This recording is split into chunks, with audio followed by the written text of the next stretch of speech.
ดินสวนต้องสบายดีของเอกสารลูกค้าที่ลูกค้าเตรียมมาเนาะตัวนั่นแหละอันนี้ราคาจำโตตัวอันนี้เน้นคือแบบว่าลูกค้าจะออกมาสำรับแต่ละเดือนเนาะมันจะตกถึงตัวนี้เขาจะหักต้นทุนและรวมทั้งดอกเบี้ยเนาะลูกค้าสามารถที่จะสั้นธนาคารละน้ำมันให้ลูกค้าละเด้อแล้วแผนกสินเชื่อน้ำหนีบ่ได้อีกไปเอื้อนกับเจ้ามาลงมาถอยไปพวกเจ้าก็ได้ติดตามลูกค้าผู้ซื้อสินมารีวิวติดตามและเป็นอย่างคือนำโบได้ตั้งแต่3 เดือนพวกน้องก็พยายามติดตามดูก็ให้เวลาพวกเจ้าทิศหนึ่งไปหาวิธีน้ำหนีมาให้ได้เพราะฉันชอบทางแก้มาวิธีแก้ไขของมันต้องเอารถฟันของลูกค้าให้ไปขายแล้วเอาเงินทางถูกเราว่าเขาให้เขาเจ้าดีผู้ยืมไปเนาะได้แบบนี้วิธีวันนี้เขาจะกู้เงินให้ลูกค้าปล่อยเงินลูกค้าต้องดูดีๆว่าลูกค้าในห้างผู้ใดดีดีๆเขาลองเอาไปลงกับนาบนเนาะเวลาดีๆแก้ไขของเขา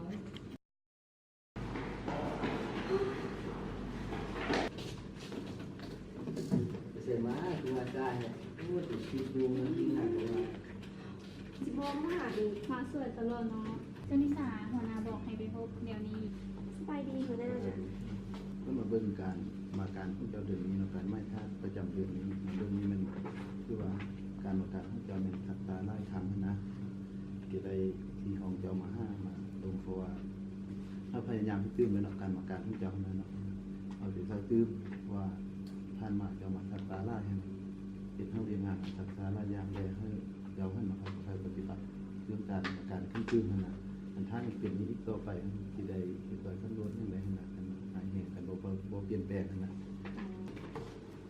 ไม่ได้ไหนคนหน้าเขาจะไหนชื่อเราจะไหนก็แค่เอาเงินไปเกิดซื้อ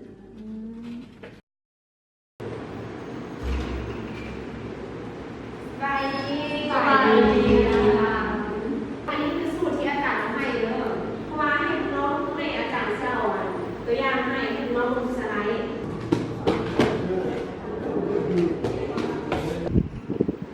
อาจารย์ขอย้ำเข้าห้องมาสวยแท้ร้านขึ้นสวยมีผลเพียงพอเนาะเซ็ตเข่าคนนาร้านซื้อร้านเข้าห้องมาพร้อมเข้ามาเซ็ตเบอร์